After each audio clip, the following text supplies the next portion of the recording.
Hi friends, আসসালামু আলাইকুম। মনিরাস কুকিংয়ে আপনাদের সবাইকে স্বাগতম। আশা করছি আপনারা সবাই ভালো আছেন। আজ আমি আপনাদেরকে তৈরি করে দেখাবো ঘরে থাকা অল্প কিছু উপকরণ দিয়ে খুবই মজাদার সুরমা শুটকি ভুনা। তাহলে আর বেশি দেরি না করে ভিডিওটি স্টার্ট করা যাক।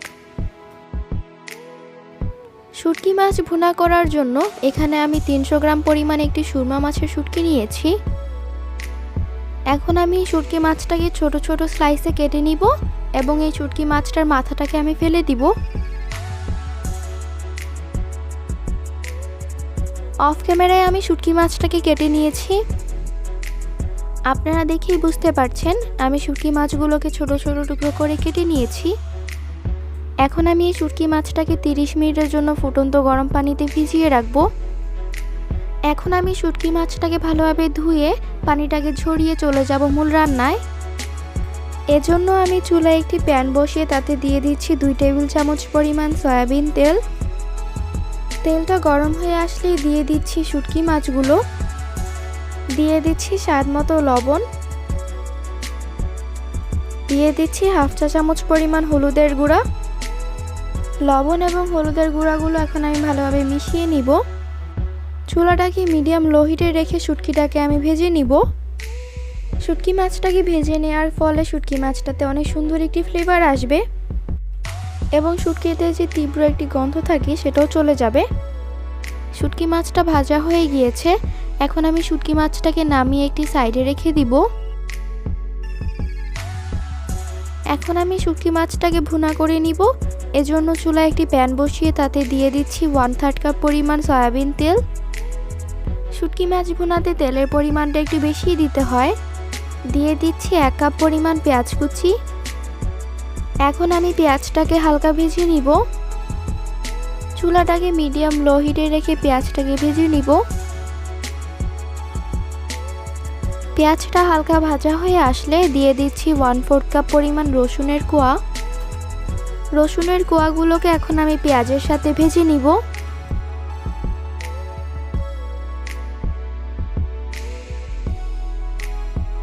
রসুনটা হালকা ভাজা হয়ে আসলে দিয়ে দিচ্ছি সামান্য একটু পরিমাণ পানি, এতে করে পেঁয়াজটা পুড়ে যাবে না। দিয়ে দিচ্ছি 1 চা চামচ পরিমাণ রসুন বাটা। আমি এই শুটকি ভুনাটাতে আদা বাটাটা ইউজ করব না, আপনারা চাইলে আদা বাটাটা দিতে পারেন। দিয়ে দিচ্ছি 1 চা চামচ পরিমাণ মরিচের গুঁড়া, দিয়ে দিচ্ছি হাফ চা চামচ পরিমাণ হলুদের গুঁড়া, দিয়ে দিচ্ছি হাফ চা চামচ পরিমাণ জিরার গুঁড়া। এখন আমি সবগুলো উপকরণ ভালোভাবে মিশিয়ে নিব। যে যেরকম ঝাল খান সেই অনুযায়ী মরিচের গুঁড়াটা দিবেন। এখন আমি মশলাটাকে ভালোভাবে কষিয়ে নিব। মশলাটা কষানো হয়ে গেলে দিয়ে দিব হাফ কাপ পরিমাণ পানি। মশলাটা যত কষাবেন শুটকি ভুনাটা ততই মজা হবে।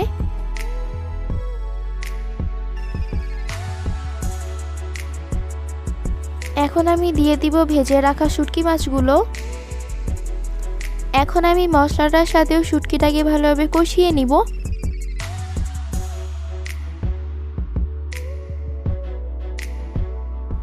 শুটকিটা কষানো হয়ে গিয়েছে। এখন আমি শুটকিটাকে সিদ্ধ হওয়ার জন্য দিয়ে দিব হাফ কাপ পরিমাণ গরম পানি।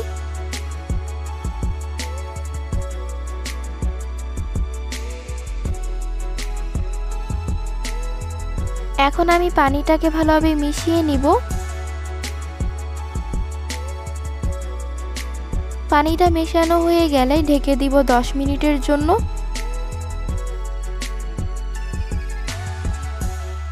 10 মিনিট হয়ে গিয়েছে। এখন আমি ঢাকনাটা উঠিয়ে নেড়ে দিব।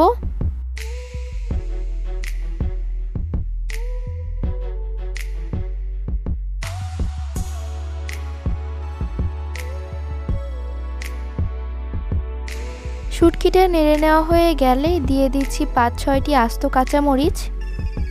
কাঁচামরিচটা দিয়েছি আমি ফ্লেভারের জন্য। শুটকি ভুনাটাতে লবণটা একটু কম হয়েছিল, তাই আমি স্বাদ মতো আরও কিছুটা লবণ দিয়েছি।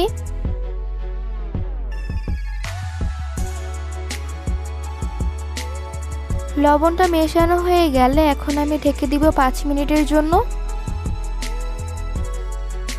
5 মিনিট হয়ে গিয়েছে। এখন আমি ঢাকনাটা উঠিয়ে নেড়ে দিব। তেল তো উপরে উঠে এসেছে, শুটকি ভুনাটা পারফেক্টলি হয়ে গিয়েছে। এখন আমি আপনাদেরকে সার্ভ করে দেখাচ্ছি।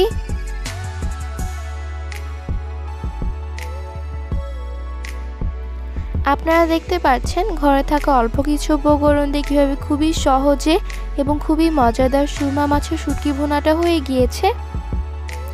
আপনারা আমার এই রেসিপিটি অবশ্যই বাসায় ট্রাই করে দেখবেন। আপনারা এই শুটকি ভুনাটা গরম গরম ভাতের সাথে সার্ভ করতে পারেন, খুবই ভালো লাগবে। আশা করছি আপনাদের কাছে আমার আজকে এই রেসিপিটা ভালো লেগেছে। ভালো লাগলে আমার ভিডিওটিতে লাইক দিবেন এবং আমার চ্যানেলটি সাবস্ক্রাইব করে পাশেই থাকবেন। আজকের মতো তাহলে এখানেই বিদায় নিচ্ছি। সবাই ভালো থাকবেন। আল্লাহ হাফেজ।